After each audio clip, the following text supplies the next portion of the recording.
Just this week, the papal election was conducted by the Roman Catholic Church for the succession of its leadership. 133 cardinals from around the world convened to elect the 267th Pope, with the white smoke from the Sistine Chapel signifying a successful election, and with the proclamation Habemus Papam from the balcony of St. Peter's Basilica. The new Pope was introduced to the world as Robert Francis Prevost, who will now be called Pope Leo XIV. The papacy is central to this religion because the Roman Catholic Church believed that the Pope is the successor of the Apostle Peter and therefore has direct authority from Christ. The Pope is the ultimate interpreter and defender of their official teachings and doctrines.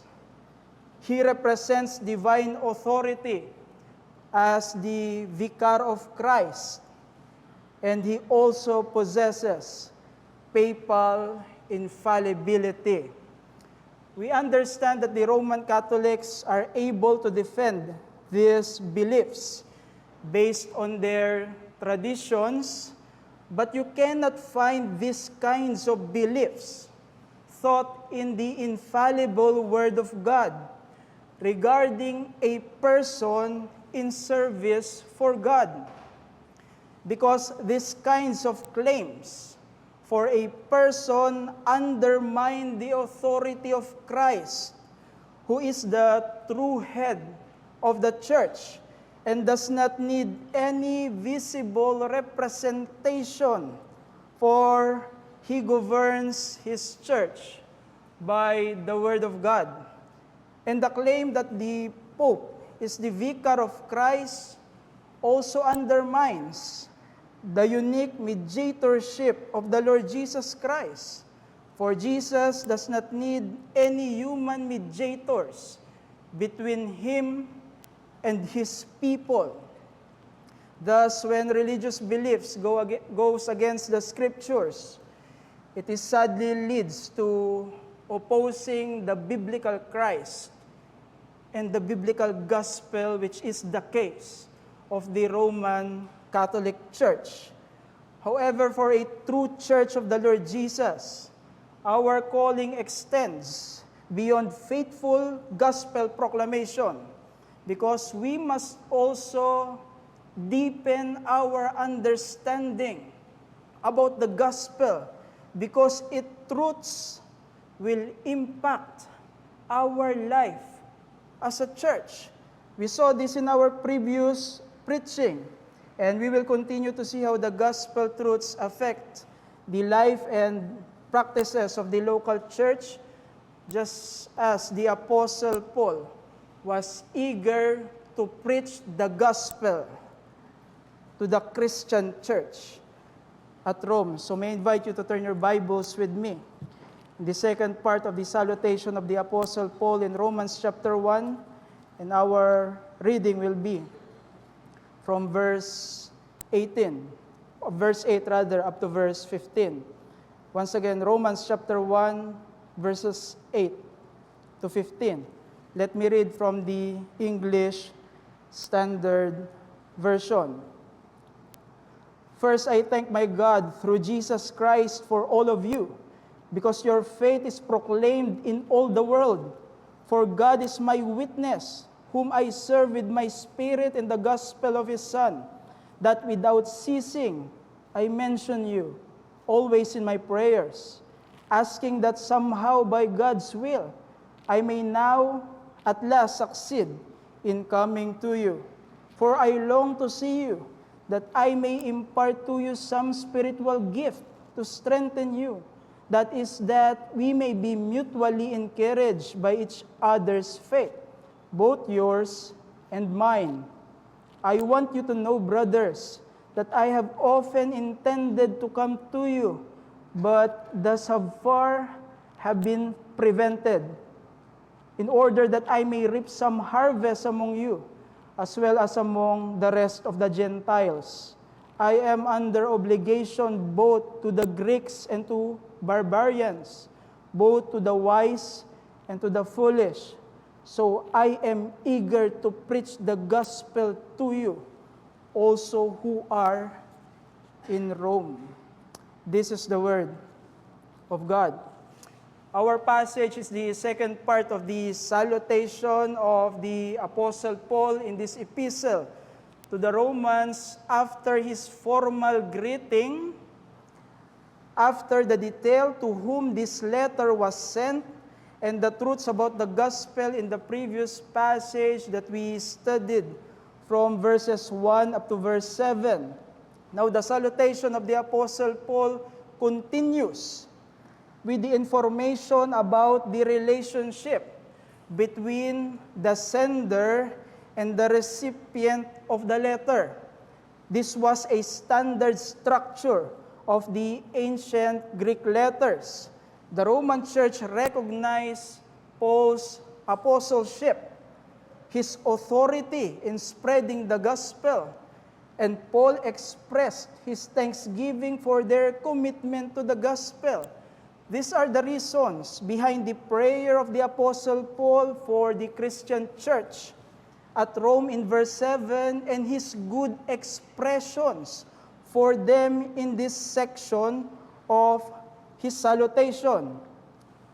Paul will use this part of this letter to further establish his central purpose, for he made it much more than a standard expression in the greeting of ancient Greek letters. The ancient letters in Greece typically focused on the physical well-being of both the sender and the recipient. But Paul instead moved on to focus on God and what He has done in the lives of believers in Rome. In verse 8, we can read, "First, I thank my God through Jesus Christ for all of you, because your faith is proclaimed in all the world." Paul recognized that God is the one who caused the popularity of faith of the Roman believers, because as the Christians in Rome were saved by the gospel, God continues to work in them for obedience of faith that we studied last week. So Paul not only turned the standard greeting of Greek letters into his teaching from the previous section, but he also turned its standard expression of relationship into an opportunity to develop what he said. And this will prepare us for what follows in this letter. So even in the section of Paul's letter, we will continue to see how the gospel affects the life and the practices of the church. And we need to continue to open our hearts. We need to continue to take heed of these truths as a church of God in our generation. So let me give you the message. The centrality of the gospel of Jesus Christ to the church calls for eager obedience to divine mandates. Let me repeat. The centrality of the gospel of Jesus Christ to the church calls for eager obedience to divine mandates, because eager obedience to God manifests the centrality of the gospel in the local church. It is required by the very gospel. We cannot only say that we want to be faithful to the truths of this message, and we will neglect obedience to God. We cannot do that to this gospel. It is one thing to know the truths about the gospel, one thing to know even its continuing demands on God's people, but it is another thing to desire to obey God because of this message. May that be said of us. As the gospel is central in our assembly, this section of Romans is rich with words expressing emotions like thanksgiving, wholehearted service, constant prayer, strong longings to visit. These words of Paul demonstrate that eager obedience to God is required because of the gospel. For the church must bring the gospel to the lost. We must eager to obey God in evangelizing the world. But the same message truly brought believers to submit to God's powerful reign in Christ. That's why the church must be eager to obey God. So let us understand how the Apostle Paul addresses the demand for eager obedience from the church because of the gospel based on these truths. First, a need to encourage urgency, and secondly, a demonstration of urgent obedience. Let us consider first, a need to encourage urgency. Paul has this purpose in mind for his strong longings to visit the Christian church at Rome.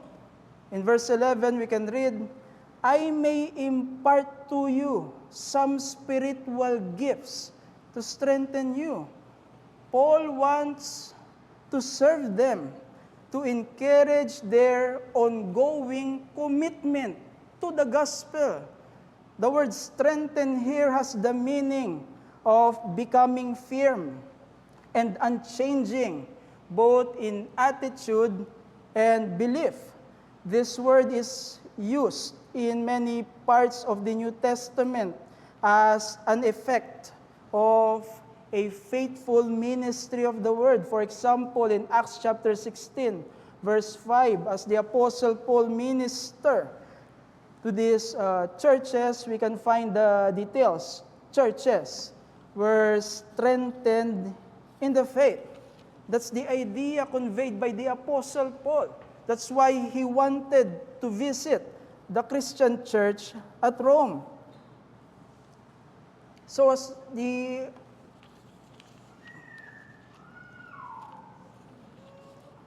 and Paul further clarifies this in verse 12, and we can read, we may be mutually encouraged by each other's faith, both yours and mine. Paul also desire for mutual encouragement from each other's commitment to the gospel. Even Paul must be strengthened in his eager obedience for the gospel. With these results of their fellowship, the Apostle Paul revealed in verse 13 that he planned to visit them many times, but it never worked out. And this proves his strong desire to visit the church in Rome. And Paul tells us in verse 13, I may reap some harvest among you, as well as among the rest of the Gentiles. From these words of Paul, he is showing that the message of the gospel isn't just for saving sinners. In fact, it is also vital for the Christian faith. Because Paul is talking about the profit that the Roman church composed of both Jews and Gentiles will receive from learning more about the truths and implications of the gospel for their lives. That's why the gospel truths provide the encouragement every believer needs for urgent obedience to God. We can find that in the gospel of Christ. Every recipient of the gospel of saving grace needs to be encouraged in urgency to obey God. Paul, even as an apostle, needs an encouragement. Even in his matured faith, during this time of the epistle. In spite of his many victories in the ministry for the gospel, he still has a need to be strengthened in his commitment to the gospel. And the Roman church, as the original recipients of this epistle, in spite their already commitment to the gospel, need to be sustained in such attitude. So Paul will minister to them. So Christians in the Church of Christ, in all generations, has this need to be encouraged in eager obedience to God. Believers in our present condition in grace still have remaining sins. So we are not only struggling against disobedience, but also we have this struggle to maintain eager obedience to God. There are not only external struggles that compete against our obedience and eagerness for it, but there is also this inward tension in us, even as believers, because we are not yet perfect. The Apostle Paul will later express in this epistle the struggle of believers in sanctification, a struggle he was also experiencing. In Romans 7 verse 14, the Apostle Paul said, "For I do not understand my own actions, for I do not do what I want, but I do the very thing I hate." So, as Paul was eager to minister the gospel, not only to the unbelievers in Rome, he also eager to minister the gospel to the Christian members of the Roman Church. For there is an encouragement for urgent obedience found in the gospel of the Lord Jesus Christ. Because this message of salvation can comfort believers in their obedience and establish them in good works, for this is the calling of those who are saved. Paul expressed this in 2 Thessalonians chapter 2, verse 17. After he declared the blessing of salvation of believers, we can find in 2 Thessalonians 2:17, "Comfort your hearts and establish them in every good work and word." This is an effect of the gospel, the truths of our salvation. As believers of the Lord Jesus Christ, a tuna is a saltwater fish, not only popular as a food source worldwide, but also known for its powerful swimming abilities. It has a torpedo-shaped body that minimizes resistance from the water and helps it to glide with less effort. But you know, tuna needs to swim continuously to breathe, because it cannot pump water through its gills without swimming. It needs the forward movement of its body to extract enough oxygen from its gills to survive. There is this living creature that needs to move constantly to be alive. A tuna has this important reason to constantly move. In the Christian life, believers who are made alive in salvation, we have an even greater reasons to move in eager obedience. Not because we need to maintain our salvation, for there is security of believers, but because of the glorious truths of our salvation revealed in the gospel. So let a deeper understanding of the gospel motivate us to obey God without delay.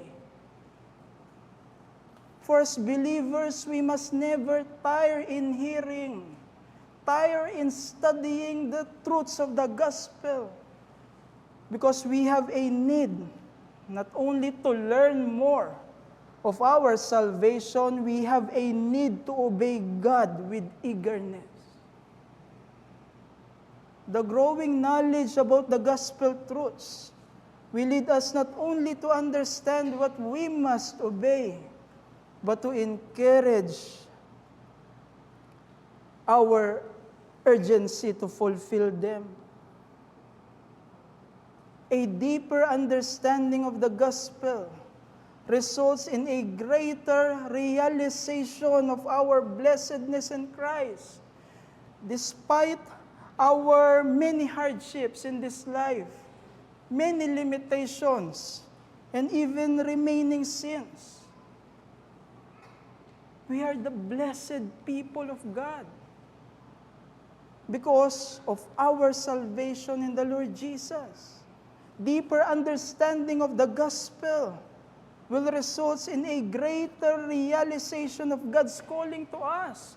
We have this great purpose now to glorify God and enjoy Him.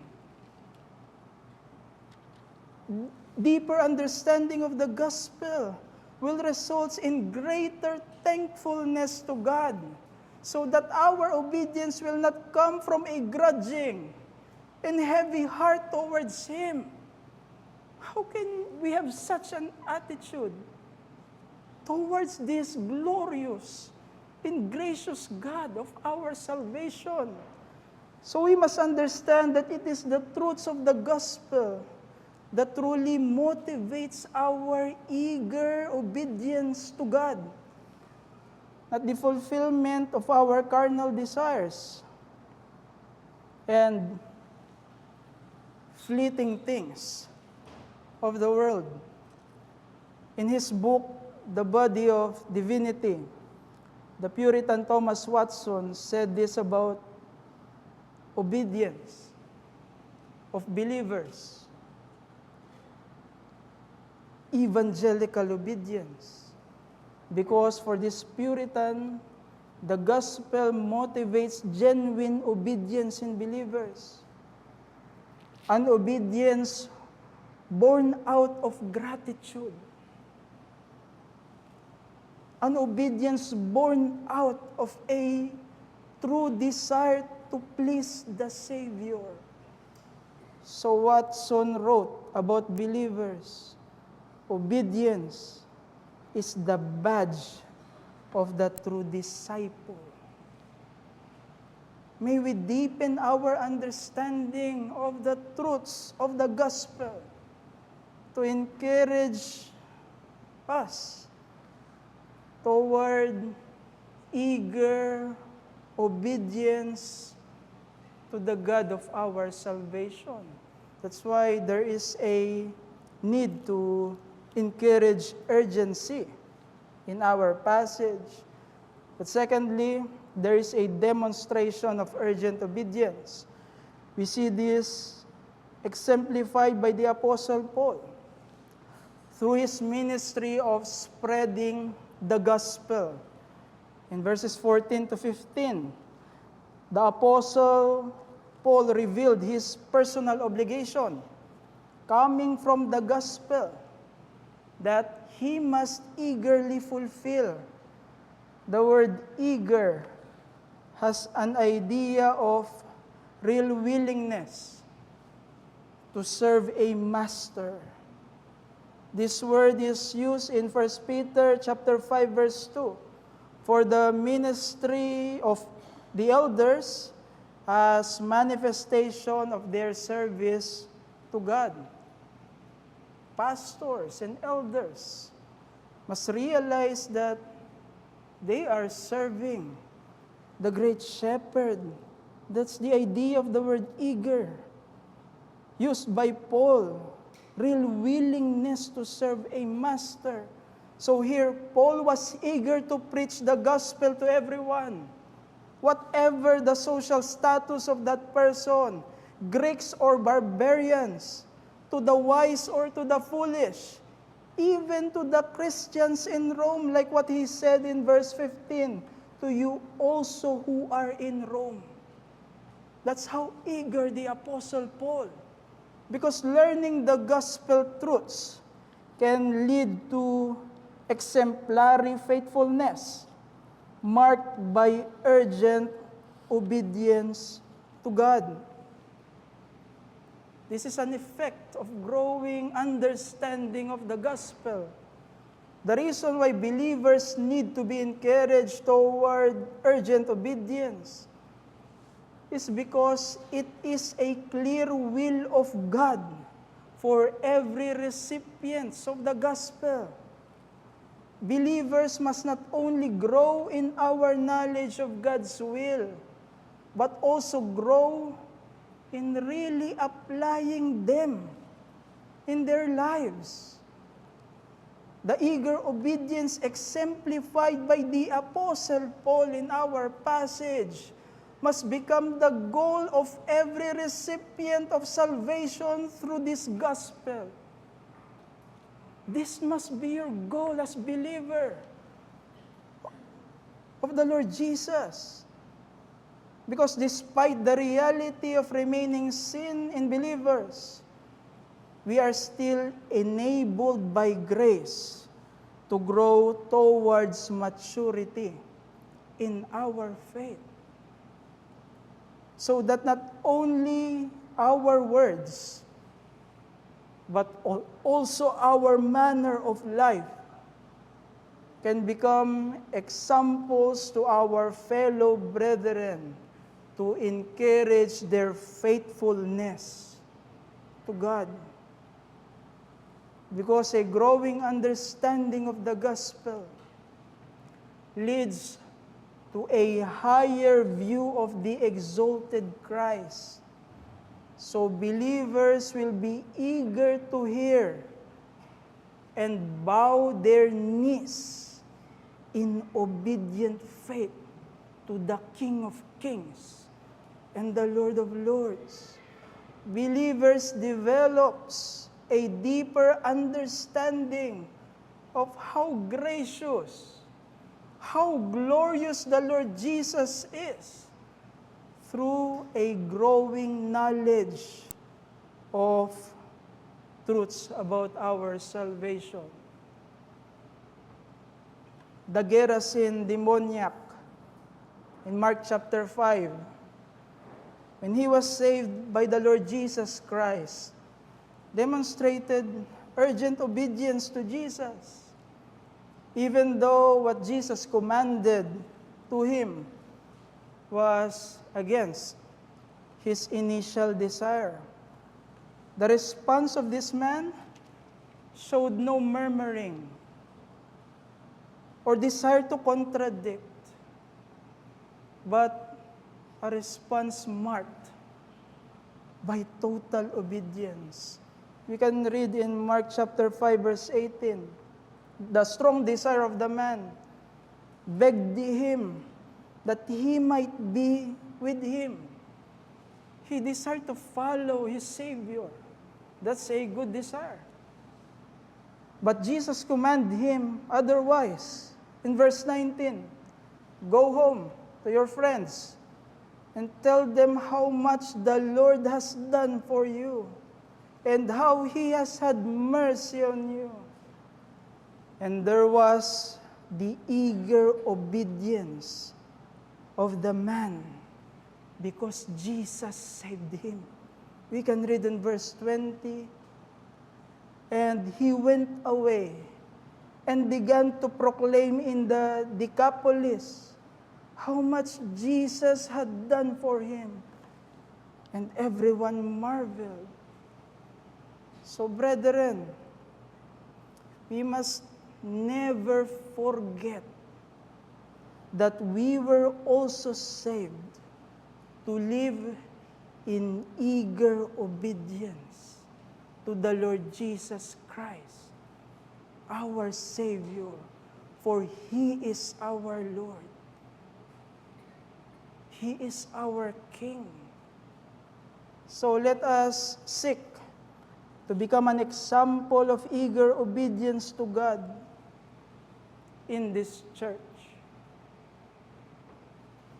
Whether we know it or not, the kind of our testimony in the church affects our fellow brethren for their encouragement or their discouragement. There is an outward dimension of our faith to be lived out so that others will be edified by our testimony. So we must become faithful in living the Christian faith, not only privately, but even corporately. This is for our growth in harmony as a church. This is for our mutual encouragement as members of this church. For failure to do so will lead us to boast in ourselves and boast on our works in the church, which will cause pride, strife, divisions among us. If we are not striving for maturity in the Christian faith, we will be tempted by other ambitions that not only worldly, but sinful. So, we must take heed of this reminder. How do you live out your Christian life corporately? Are we contributing towards harmony and encouragement among us? Or are we a source of discouragement to others because of our negligence to obey God, neglect of our assembly, prayerlessness, regress in holiness in others? Remember that our salvation enabled us to mature in the Christian faith. So let us desire to exemplify eager obedience to God. Failure to desire to become a good example in the faith for God's glory is a symptom of a developing neglect of eager obedience to God. So you need to take it. We need to listen and obey. So let this reminder lead us to become a church that mutually strengthens one another by exemplifying eager obedience to our God. Because whatever sacrifices we make in obeying and serving God, we will never fully repay the debt we owe for so great a salvation. But sadly, there are Christians who are acting the other way around, that it is God who owes them everything. May it not be said of us. Hudson Taylor, the 19th century missionary to China, pursued his calling to serve God despite the significant dedication required in preparing for missionary service.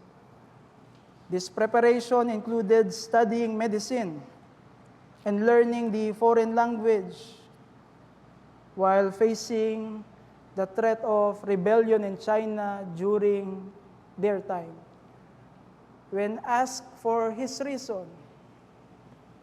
Hudson said, "Not because I love the Chinese, but because I loved God." May such demonstration of eager obedience to God witness among us to encourage fellow believers to respond to God in such kind of obedience. So truly that the church must eagerly obey God, because the gospel that it advances is the same message that encourages the need for urgency in believers, and its salvation enables believers to demonstrate urgent obedience. But for our friends and visitors, know that just as we were reached by the gospel of Jesus Christ, we are also eager to proclaim to you the gospel. For we are all sinners under the eternal punishment of God because of our sins. And there is no other way to be saved except through the only provision made by God. So do not be deceived by high officials of religions and their wrong teachings about salvation. For it is God who made Jesus and the work He accomplished through His cross and resurrection the only and sufficient way for the salvation of sinners. Even a pope must be rejected if he contradicts this message of the gospel for salvation. So, do not let yourself under the influence of false teachings. Do not harden your hearts. Do not continue to be unresponsive to this message, because the gospel of Jesus is calling you to repent of your sins and believe Jesus as your Savior and your Lord. This is the message of salvation that the Church of the Lord Jesus Christ must eager to proclaim to the world. Because from this message, there is a gospel-driven zeal. Let's pray. Our gracious God and our Heavenly Father, we thank you for your infallible word that reminds us about the blessed gospel of the Lord Jesus Christ that can encourage our urgent obedience and also enables us to really exemplify eager obedience to you. But you know us more than we know ourselves. You know that we are weak in our obedience. Our hearts and our minds many times are cold towards your word. And we can easily sear our conscience that we know your will, despite that we are not eager to fulfill them. So forgive us from such kind of attitudes.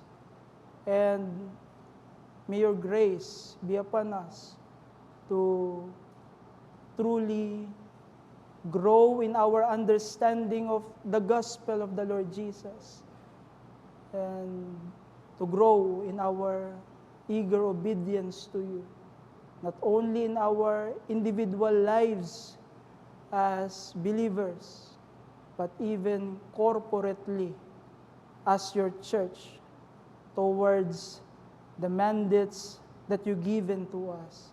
Because there must be centrality of the gospel in our midst. Help us for the application of these things. And we also remember those who are outside of the saving grace of the Lord Jesus Christ. Tomorrow is not guaranteed for them. That's why the church must be eager to bring the gospel to all people. They heard your gospel, and by your grace, may you save them. May you bring them from their darkness of their sins towards the blessed light of salvation, only resting in the Lord Jesus Christ. Bless us, O Lord, according to your will, that will most glorify your great and holy name. For we pray all these things in Jesus' name. Amen.